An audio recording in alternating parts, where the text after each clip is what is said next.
ও মুসলমান বন্ধুরা আমার, আল্লাহ পাক রব্বুল আলামিন বলেন, আইনামা তাকুনু ইউদরিকুকুমুল মাউতু ওয়ালাউ কুনতুম ফি বুরুজিম মুশাইয়াদা। তুমি যদি সুরক্ষিত দুর্গেও আশ্রয় নাও, সেখানেও মালাকুল মউত পৌঁছে যাবে, বাঁচার কোনো সুযোগ নাই। আছে বনি ইসরাইলের মধ্যে এক ব্যক্তি, একটা বালক ছিল। বালক এক বাড়িতে কাজ করত, কাজের ছেলে, জমিদারের বাড়ি। এখন ওই বাড়ির যে মালকিন, ওই মালকিন ছিল গর্ভবতী। প্রসব বেদনা উঠছে, বালককে ডাক দিয়ে বলে, বালক যাও, কিছুক্ষণের মধ্যেই তো আমার বাচ্চা প্রসব হওয়ার সম্ভাবনা দেখা দিয়েছে, পাশের বাড়িতে গিয়ে ধাত্রীকে ডেকে নিয়ে আসো আমার বাচ্চা খালাস করার জন্য। খেয়াল করে শুনবেন, মরিবার কথা অনুযায়ী বালকটা যখন ঘর থেকে রওনা হয়ে গেল ধাত্রীর সন্ধানে, বাড়ির সদর গেটে যাওয়ার সঙ্গে সঙ্গে তার সামনে দাঁড়ায় যায় একজন ভিক্ষুক বেশি দরবেশ।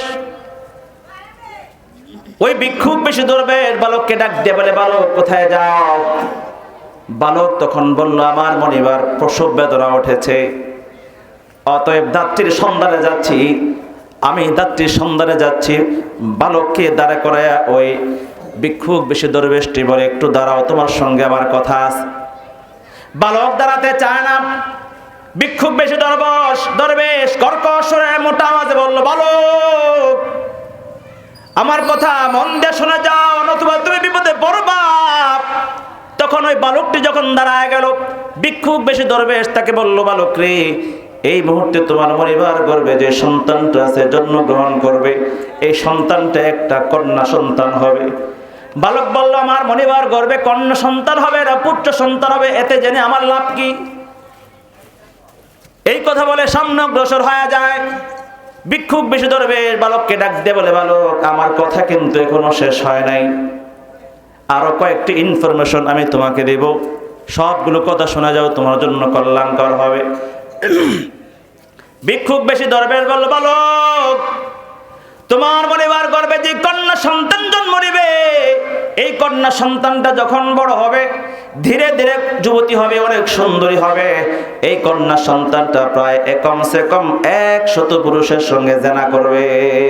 নাউজুবিল্লাহ জোরে বলে, 100 পুরুষের সঙ্গে জেনা করবে। এই কথা শুনে বালক থমকে দাঁড়ালো। আমি এমন একজন মেয়ের জন্মে সাহায্য করব যে বড় হওয়ার পরে 100 পুরুষের সঙ্গে জেনা করবে, এটা তো সম্ভব না। অতএব তার জন্মের সময় সাহায্যই করব না। আবার পরক্ষণে চিন্তা করলো, আমি যদি এই মুহূর্তে ধাত্রীকে ডেকে না নিয়ে আসি, তাহলে আমার মালিক আমার ঘরে এসে আমাকে শাস্তি দিবে। এই চিন্তা করে সামনে অগ্রসর হলো। ভিক্ষুক বেশি দরবেশ আবার ডাক দেওয়াল, বালক আমার আরেকটা কথা শুনে যাও। জানি না এই মুহূর্তে বাড়িতে কয়জন কাজের ছেলে আছে, তবে এই মুহূর্তে যে বালকটা এই ঘরের মধ্যে কাজ করে, এই কন্যা সন্তানটা যুবতী হওয়ার পরে 100 পুরুষের সঙ্গে জানা করার পরে ওই বালকের সঙ্গে তার বিবাহ হবে। এই কথা শোনার পরে বালক চিন্তায় পড়ে গেল, এই মুহূর্তে বাড়ির মধ্যে আমি ছাড়া তোর কোনো কাজের ছেলে নাই। অতএব এই মহিলা, এই যুবতী বড় হওয়ার পর 100 পুরুষের সঙ্গে জেনা করার পরে যদি আমার সঙ্গে তার বিয়ে হয়, এমন পচা মেয়ে তো আমি নিব না। পৃথিবীতে এমন কোনো যুবক খুঁজে পাওয়া যাবে না যে যুবকটার জেনে শুনে কোনো একটা অপকর্ম আর বেশ্যা মহিলাকে বিবাহ করতে রাজি হয়। কথা কর হয়, নিজে অপকর্ম করবে, শত প্রেম পরিত করবে, ভালোবাসা করবে, ভালোবাসা দিবসে সকালে একটা বিকেল একটা রাত্রে 3টা নিয়ে ঘুরবে, কিন্তু অন্য একটা মেয়েকে যখন বিয়ে করতে যায় তখন সবাই সতী সাদী নারী খোঁজে। ঠিক কিনা? কথা বলেন না কেন? নিজে ভালো হতে চায় না, আবার বিয়ে করার ক্ষেত্রে ভালো একটা মেয়ে খোঁজে। সম্ভব কেরে যুবক? সম্ভব? ভালো মেয়ে পেতে হলে নিজে ভালো হতে হয়। কথা বলেন না কেন? সতী মেয়ে পেতে হলে নিজে সৎ থাকতে হয়। মনে রাখবা, তুমি যেমন তোমার বিবি নসিবে জুটবো তেমন। গোপনে গোপনে অপকর্মে করবে, ভাবছো যে পৃথিবীর কোনো মানুষ জানে না। অতএব তোমার ভাগ্যে এমন একটা মেয়ে আল্লাহ পাক তোমার ভাগ্যে লিখে দেবে, যে মেয়েটাও তোমার মতো অপকর্ম করবে, পৃথিবীর সব মানুষ জানবে পর্দানে সে হাজী সাহেবের মেয়ে, কিন্তু সবাই ভালো জানবে, কিন্তু সে তোমার মতোই হবে। কারণ পবিত্রের জন্য পবিত্রা, ভালোর জন্য ভালো, খারাপের জন্য খারাপ, যে যেমন তার নসিবে তেমন। অতএব তুমি কেমন মেয়ে বিবাহ করতে চাও, এটা তুমি এখন থেকে ডিসাইড করে নাও, নিজেকে সেভাবে গড়ো। বালক চিন্তা করলো, আমি এই পচা মেয়ে নেব না। অতএব তার জন্ম যেন না হতে পারে সেই চেষ্টা করতে হবে। কিন্তু ছোট মানুষ চিন্তা করলে এখন আমি সাহায্য না করলে আমার মালিক এসে আমাকে আবার মারধর করবে। এই জন্য রওনা হয়ে গেল। ভিক্ষুকের দরবারে ডাকতে বলে, বালক আমার কথা কোনো শেষ হয় নাই, ৪র্থ নম্বর ইনফরমেশন নিয়ে যাও। এই মেয়ের সঙ্গে বালকের বিবাহ হওয়ার পর এই মেয়েটার একটা মাকড়সার কারণে তার মৃত্যু হবে, একটা মাকড়সার কারণে। এই 4টা কথা শুনে বালকটা চলে গেল দাত্রীকে সন্ধান দেওয়ার জন্য। দাত্রীকে নিয়ে আসার পরে দাত্রী বলল, সিমটম দেখে বলল আগুনের প্রয়োজন। বালক আগুন নিয়ে আসলো। আগুন আনার পরে এই বাচ্চা, এই মহিলার ঘরে একটা কন্যা সন্তান জন্ম নিল। কন্যা সন্তান জন্মগ্রহণ করার পর বালকের মাথার মধ্যে চিন্তা এসে গেল, হায় রে, ভিক্ষুক বেশি দরবেশ যে 4টা ইনফরমেশন দিয়েছে এর মধ্যে 1 নম্বর তো বাস্তব হয়ে গেল, এখন 2 নাম্বার 3 নাম্বার যদি বাস্তব হয়, এমন পচা জানাকারী মহিলা, পাপী মহিলা তো আমি বিবাহ করব না। অতএব যে কোনো পদ্ধতিতে এই মেয়েটাকে হত্যা করে ফেলতে হবে। এই মেয়ের হত্যার পরিকল্পনা করতে লাগলো বালক। 1 দিন যায়, 2 দিন যায়, সুযোগ সন্ধান করতে লাগলো।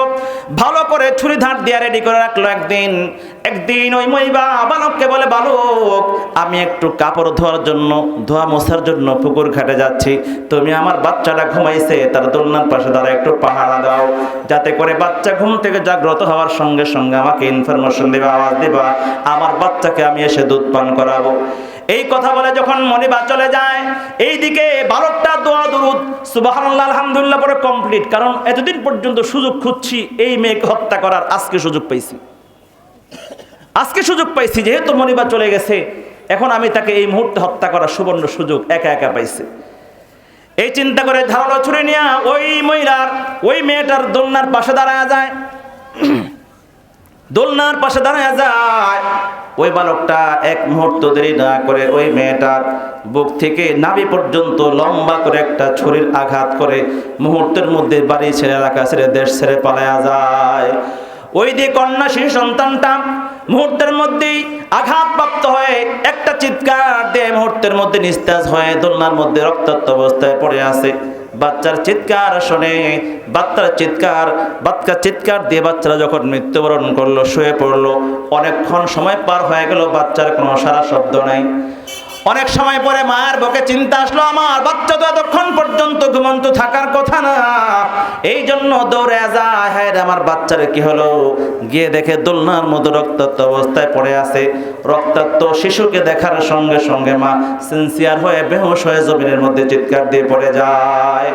মহিলার চিৎকার শুনে আশপাশে সব নারীরা একত্রিত হয়ে ওই মহিলাকে মাথায় পানি দিয়ে হুঁশ আনার পর আল্লাহর কি কুদরত, যে বাচ্চাটাকে ছুরি আঘাত করে বালকটা পালায়া গেল, মুহূর্তের মধ্যেই ধারালো ছুরির আঘাতের কারণে যে রক্ত বের হয়েছে, রক্তগুলো জমাট বন্ধ হয়ে ওই 2 দিক থেকে কাটা জায়গাটা একসাথে মিলেছিল। আর জমাট রক্ত যখন জমে গেল, ওই কাটা যখন জোড়া লেগে রইল, চিকিৎসা করার পর ওই কাটা পরিপূর্ণ সুস্থ হয়ে ওই মহিলাকে আল্লাহ পাক রব্বুল